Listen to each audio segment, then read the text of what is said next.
Welcome to Lifehacks 2.0. Are you with me? Are you ready for more life hacks? Because in this episode, we sit down with Dr. Sri Vijay Eswaran to understand the difference between contact and connection.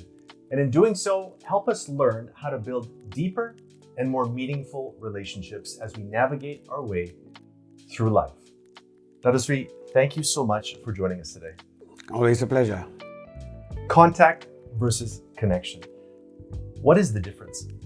Interestingly enough, in today's time and age, it's all about contacts. What with social media, the advent of social media, you have the millennials and centennials with your Snapchat and Facebook and Instagram and the like. And that is all about contact. And they get majorly excited about it. The number of likes that they get on it, the number of people following them on this, that, and the other. Essentially, there's not even a geopolitical connection to them.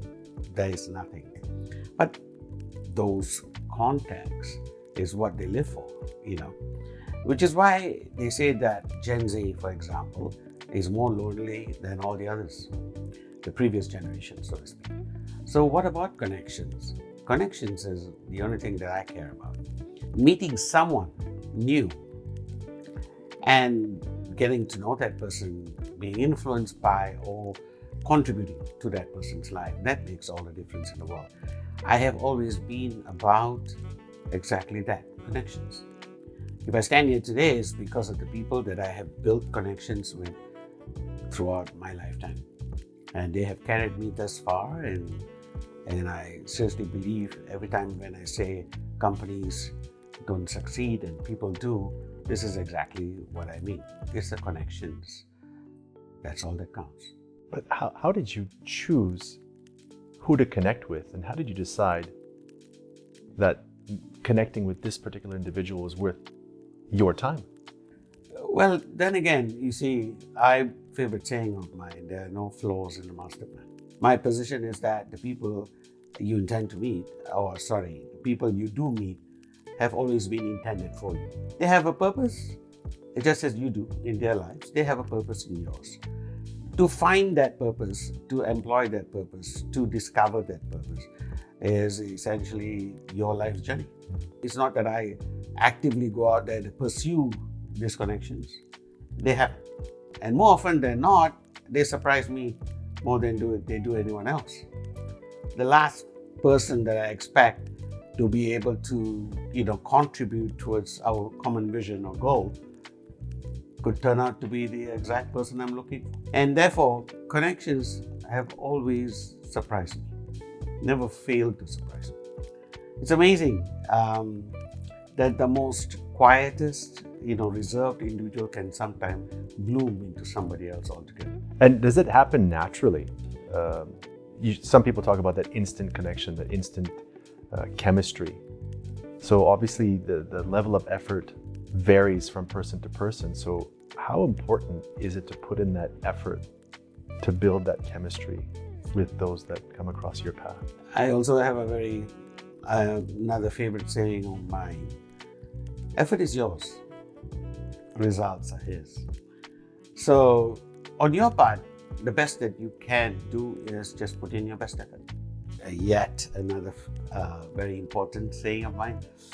Some people stay, some won't. Some will, some won't, some do, etc. So like someone's waiting, right? Exactly. And that has really become a philosophy of its own. So you can never expect everyone, to bloom the way that you want them to. I have a question here from our network, our global network of entrepreneurs. And the question is, if entrepreneurs were to go out of their way to network and build connections with others as a way to grow their business, would that come off as though they're being disingenuous in that relationship? I still don't see why. I mean, as opposed to what? That things happen organically, or that the connections are made to you as opposed to you making them? No, it's still part and parcel of your journey of life. You don't make connections with people that have no purpose in your life. in my way of thinking, at least. So it's not about where they are in the physical sense of the word. It's about the fact that we are journeying in the same path of life. And we connect, of course, then the connections are worked upon. Right.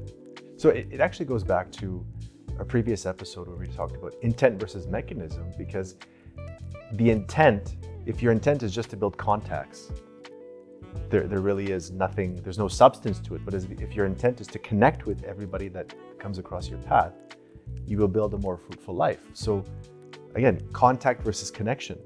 If there's one piece of advice or a life hack, if you will, to help anyone listening right now, how to not focus on just building contacts, but building connections, what is that one piece of advice? On a personal note, drawing upon my own history, as it were, how a contact and connection are differentiated depends on one singular thing: your care and compassion for that other individual.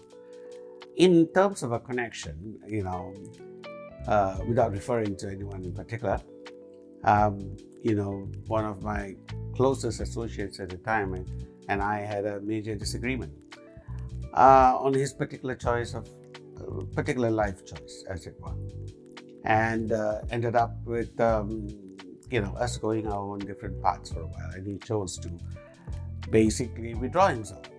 But because it is a connection as opposed to a contact, it's simply me biding my time.